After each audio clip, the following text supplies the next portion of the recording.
Hello, and welcome to the first episode of Born in the USA, Unloving American Attitudes podcast. I'm your host, Helena Martin. I created this podcast because I wanted to shine a light on what I see as unloving issues that are really common in America. And by the way, I'm going to use USA and America interchangeably, those two words. Growing up, I was always aware that there was something off with the place I was living. And I guess you could call me like kind of a traditional liberal teenager. I remember marching in an anti-Iraq war protest, going to pro-choice vigils, things like that. And then it wasn't until I was an adult, though, that I got more of an education about what was off in the U.S., and it was through a spiritual perspective, an emotional perspective, through the perspective of a relationship with God, through divine truth. And I'll talk more about that shortly. But the idea is that, hey, I'm born and raised in the U.S. I feel like there's things that are wrong with the U.S., and I want to share that through this podcast in the hopes that it can help other Americans.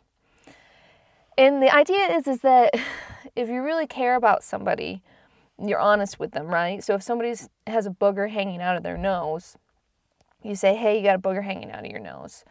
And I feel like America's got a lot of boogers. We're like swimming in boogers. And I've got a lot of boogers in my nose as well. So I'm not trying to say that I don't have my own problems or these issues don't apply to me, because they very much do. I'm just trying to bring them up in a forum through this podcast.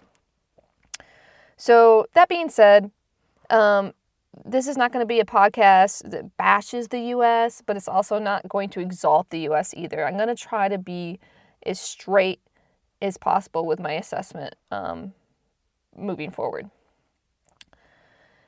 Okay, so let me give you a little primer on divine truth, because the reason I know the most important things that I know that I'm going to bring up in this podcast is only because of my education through divine truth. So divine truth is a series of teachings about creating a relationship with God.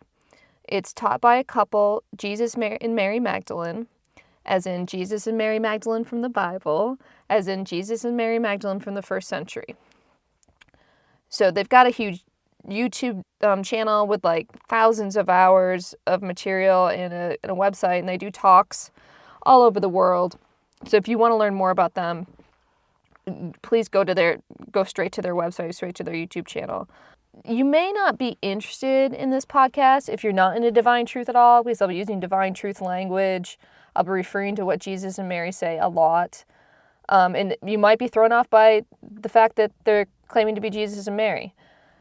I would just say there's a lot of good information here either way, and I would encourage people to have an open mind, especially if they feel like there's something off about America. So, do what you want, but I'm just going to say that up front. Also, this podcast is in no way associated with Divine Truth or Jesus and Mary or God's Way, which is their nonprofit.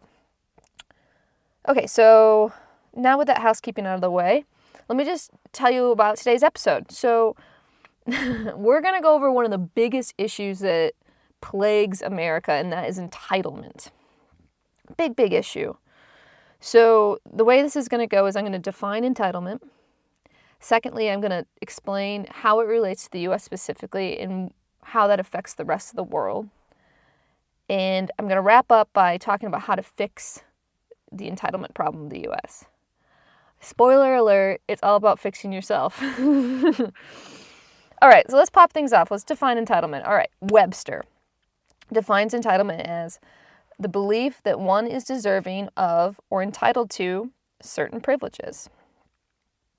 I interpret that as I should just get things because I'm me. I've gotten personal feedback about my entitlement many times. I'm a very entitled American.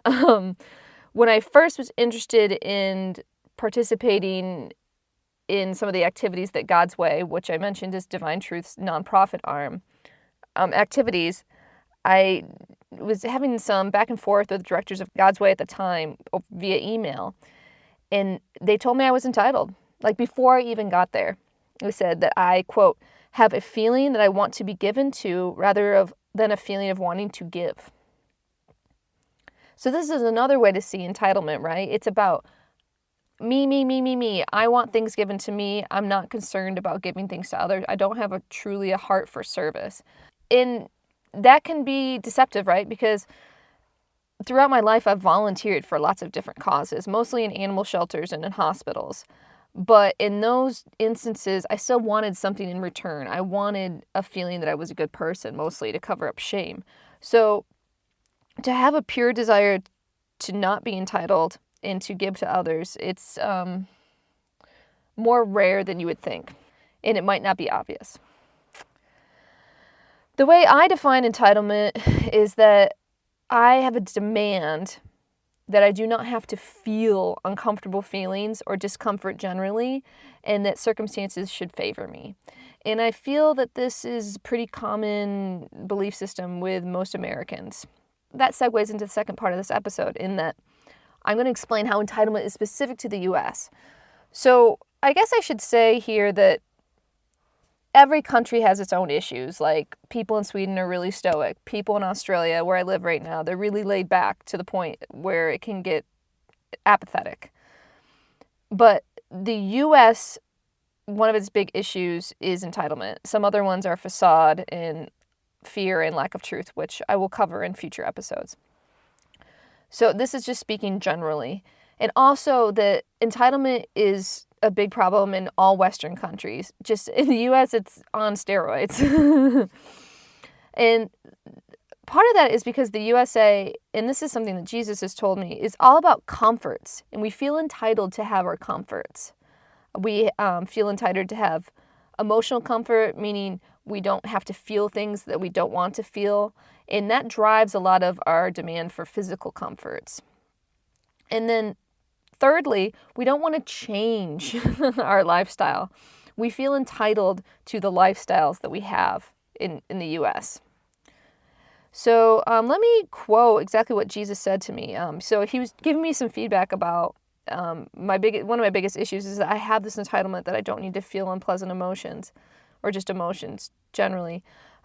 He said, this is going to be one of your biggest problems because you have been brought up in a society that has taught you that you should not have to feel anything painful ever. The American society, and also most Western societies, but the American society in particular, is all about comfort. So let's talk about some of these comforts. Okay, so let's think about feeling uncomfortable emotions in the US. It's kind of a no-go. There's some obvious examples of people avoiding feelings in American society with drugs and alcohol and pills, right? But there's more covert or less obvious examples. One time I was at somebody's house and the host's mother had died, like recently, I feel like in the last few days. And at the end of the night, we were trying to decide as a group what to do. So everybody asked her because she's going through this thing where her mother had just died. And she said she wanted to watch a comedy to cheer up.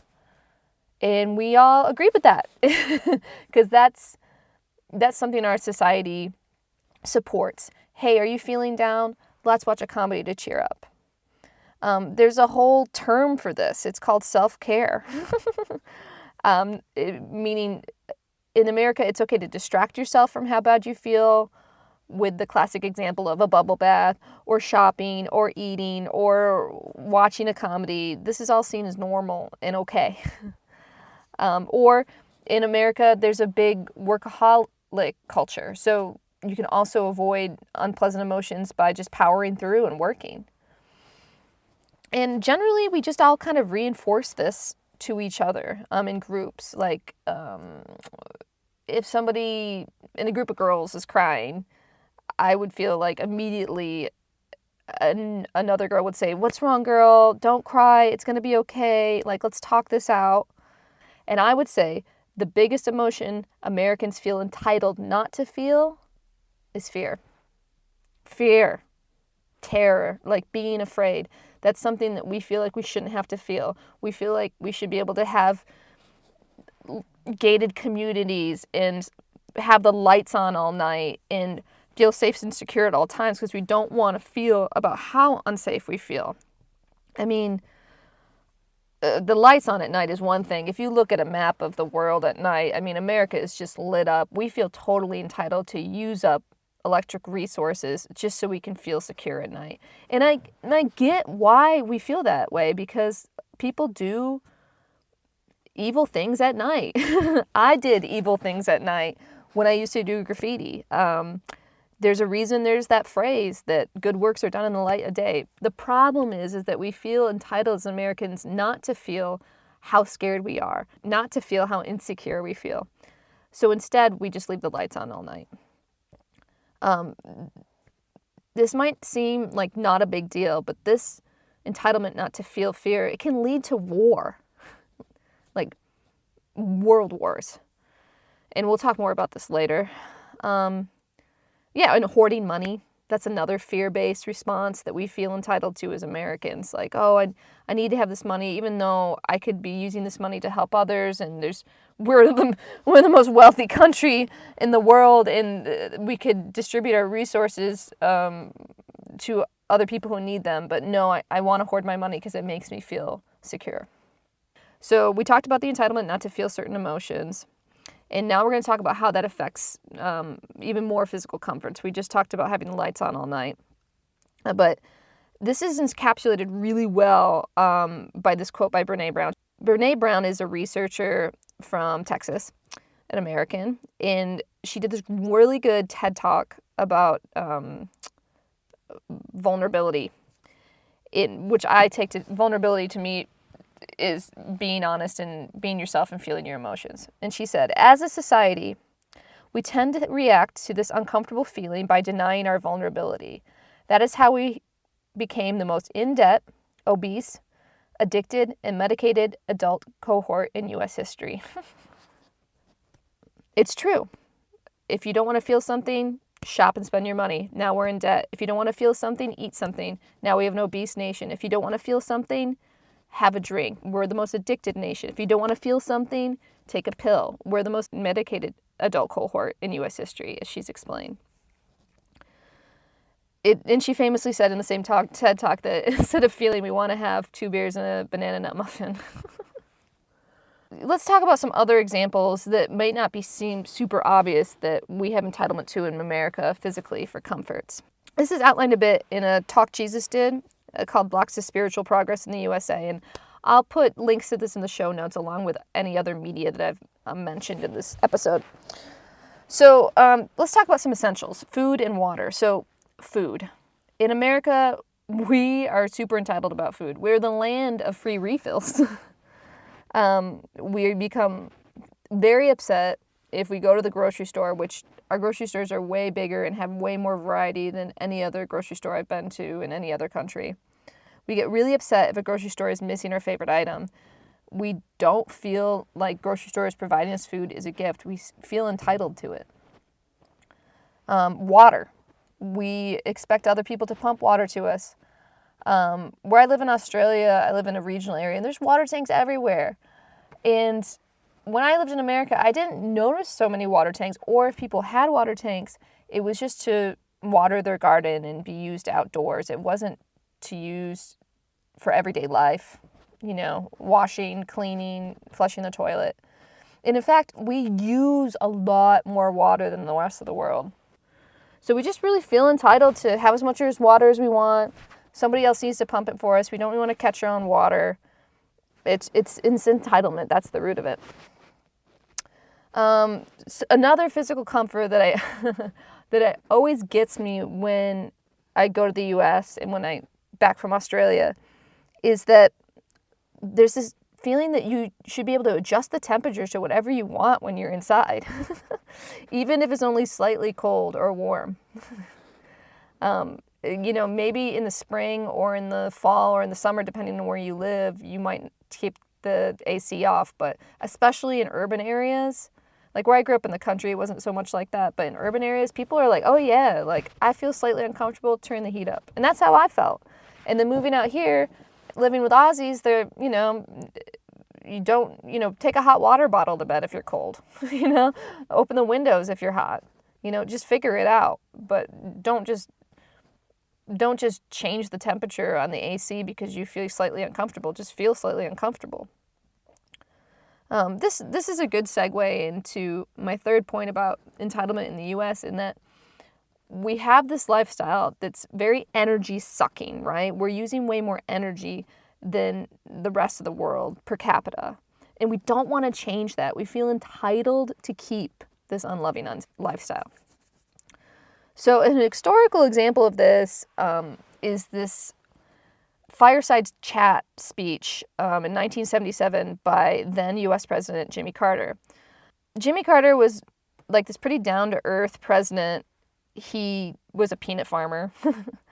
And when he took office, he was attempting to prevent an energy crisis because U.S. had just had one a few years earlier in 1973, and he foresaw a dwindling of energetic resources for the U.S. And so he asked Americans to turn their thermostats to 65 degrees during the day, that's 18 degrees Celsius, and 55 degrees at night, that's 13 degrees Celsius. And the idea was that it would save half of the current shortage that America had at the time of natural gas. Let me read a little excerpt from the speech. Quote, "If we can learn to live thriftily and remember the importance of helping our neighbors, we can find ways to adjust." I mean, the man was just saying, hey, we don't all need to be super comfortable. We've got an energy crisis. Let's conserve our resources so we can all help each other. And what happened? Carter was not reelected. And I personally believe it was because of this mentality. Because Americans feel very entitled not to change their lifestyle. We want our leaders to say, you shouldn't have to change things. America is great. The government's job is to make you feel more comfortable, not less comfortable. So, yeah, another example I can see this with is when Snowvid hit. Snowvid was a big ice storm that hit Texas in 2021. I was living there at the time, and we went without power for 5 days, I want to say, and it was really cold, and Texans aren't used to snow or ice, and people were in a rage. It was crazy, and everyone was super upset that the grid didn't come back on, and there wasn't a lot of reflection about self-responsibility, about having basic needs, of creating your own power. Not to say that Texas could have a much better energy system, but it's something that we could all contribute to or help to fix instead of just pointing fingers at, the energy providers in Texas. So were people really angry during Snowbird, right? And that's another thing about Americans is that we get angry when we don't get what we want, including when we don't get to hear nice things about ourselves. So just even this whole podcast, it's really going to make a lot of people angry because people in America don't want to hear the truth about how bad things are generally. Or some people would just kind of beat themselves up and say, oh yeah, America's bad and I'm bad. And that's not really dealing with things either. But a good example of this is this video of Jesus and Mary giving feedback to an American about how she's getting really angry that they're even mentioning, not really big issues, but things that they want to point out to her so she can become happier. So I'll put links to that in the show notes as well. The thing about entitlement in the U.S. is that we don't notice it because everybody's doing it. Back to the booger example, we're all just swimming in boogers. Have I ever been accused of being entitled by another American. When I came back from Australia after getting that feedback that I was entitled, people were shocked. My friends were shocked. They thought I wasn't entitled at all. And it's just because things are relative and we kind of live in an echo chamber in the U.S. The reality is, post-World War II especially, America's been the big dogs. We have the world's largest economy. We spend the most money on the military, $800 billion in 2022. And the reason I'm kind of bringing this all up, or one of the reasons I'm bringing this up in this podcast, is because it really negatively affects the rest of the world how entitled the U.S. is. Day-to-day decisions of entitlement hurt the rest of the world. For example, a desire or an entitlement not to feel fear can lead to going to war. Seriously. America is involved in like a lot of different conflicts throughout the world. And growing up, I was taught that it was because we wanted to spread democracy and let freedom ring. But really, I think now it's because we're afraid as a country that if things get out of hand in some other part of the world, it might affect us negatively. Like we won't have access to resources in that area, or there'll be some sort of government change that would affect our way of life. And so we want to preemptively nip that in the bud before anything can hurt us, or it's the perception that anything could hurt us. Entitlement to eat meat every day. The hamburger is kind of the staple or the icon of American cuisine. This leads to deforestation in the Amazon. It monopolizes resources.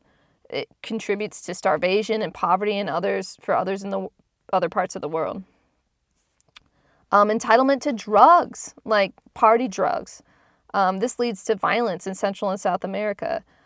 There's a really good movie about this. It's called Maria Full of Grace. It's about this woman in Colombia, I believe, and she lives in poverty. She has this shitty job at a factory that processes roses, and she gets hired out as a drug mule, like swallowing condoms of cocaine to come to the U.S. and to have a little bit of money in her pocket. And the horrors in that movie kind of show you that the entitlement to have a good time through partying with blow can really hurt other people significantly.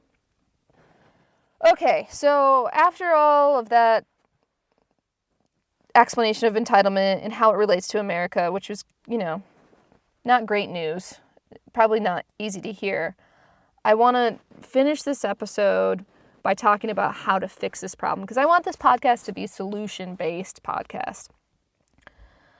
And the way to fix this, in my opinion, is to fix ourselves.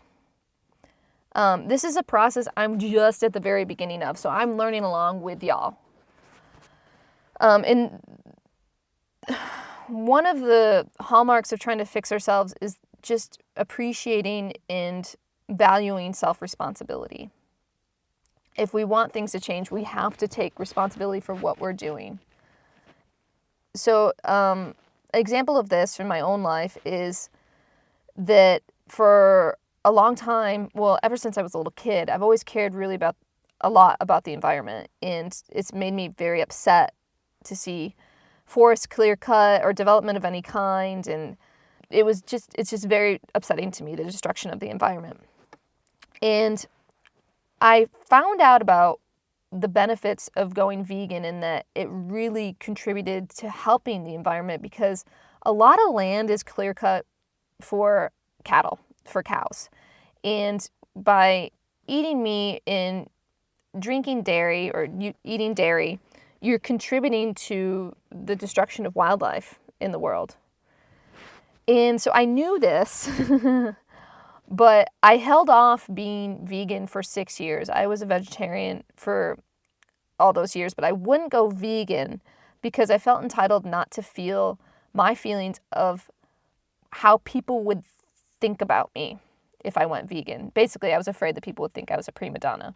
And a lot of people did, because if you're in a group of people and you're vegan and everybody else is a meat eater, everyone does kind of, well, in my life, people do kind of project at you that you're some sort of princess, and now, we have to find a restaurant that Helena can eat at, and, does she think she's better because she's vegan, and all sorts of kind of nasty projections were put at me when I first went vegan, and I didn't want to feel that. So I was willing to knowingly contribute to the destruction of the environment because I didn't want to go vegan for years. Okay, so that's an example. But generally, how to fix our entitlement is just to fix or challenge the demands that we have. So I like to think of the USA as the new Roman Empire. And we're all just princesses and princesses in the new Roman Empire. And princesses get whatever they want whenever they ask for it. And we need to give up the throne.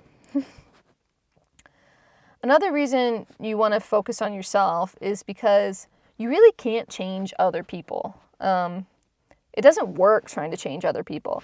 Although I've done this a lot in my past, and I continue to do it today every time I blame other people for the way I feel.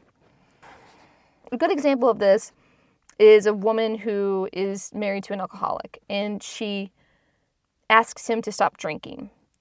And he quits drinking because he doesn't want to lose her. And then if she ever decides to leave him or she dies, he just starts drinking again. So the woman's trying to control the man's behavior because it's upsetting to her. He changes, but it's not really a change in his heart. Because as soon as he gets stressed or she's not giving him what he wants, which is her presence in the marriage or something else, he's going to go back to his old addiction. So it's really futile to try to change other people. So you might as well just change yourself. And I'm going to go out on a limb here and say that's probably the way God designed it, and it's kind of liberating because then it's just a lot cleaner. All you have to do is focus on yourself, your relationship with God, or if you don't believe in God, your relationship to the world and how you are doing the right thing or not doing the right thing. And if we can do this in the West, but especially in America, and I'll speak as an American because that's where I was born and raised, it would really have a large positive ripple effect on the rest of the world. And I believe this is part of the reason that Jesus and Mary have chosen to focus on the West, because we're the bullies of the world. And if you can fix the bullies or encourage the bullies to fix themselves and stop bullying everybody, it's going to bring a lot of relief to the rest of the world.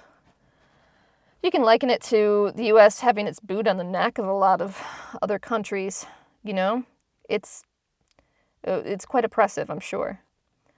And it would also benefit us in the USA ourselves. I mean, think about how much better it would be if we took the money we spent on the military and put it onto something else, like education or the environment or mental health or whatever. I mean, we could take that $8 billion and use it for better things to improve our own society.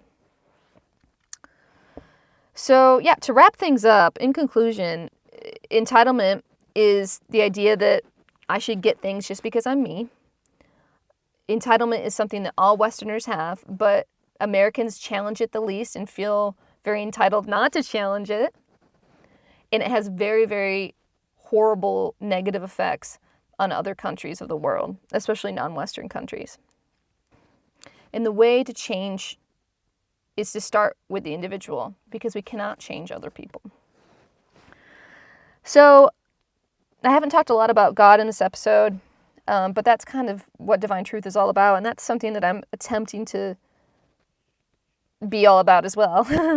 And a lot of times when I think about all the problems in the U.S. and the problems I have in my life and the negative things I do, I get discouraged. And so I want to end with a quote that I think might be inspiring about changing.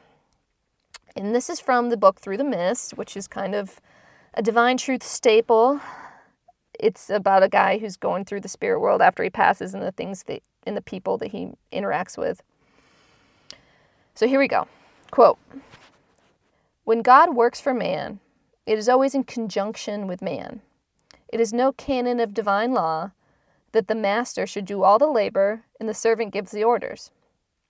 When you ask God to lay the cornerstone, you may rest assured that he will wait for you to get the foundation ready." All right, that's my show. Thank you so much for listening.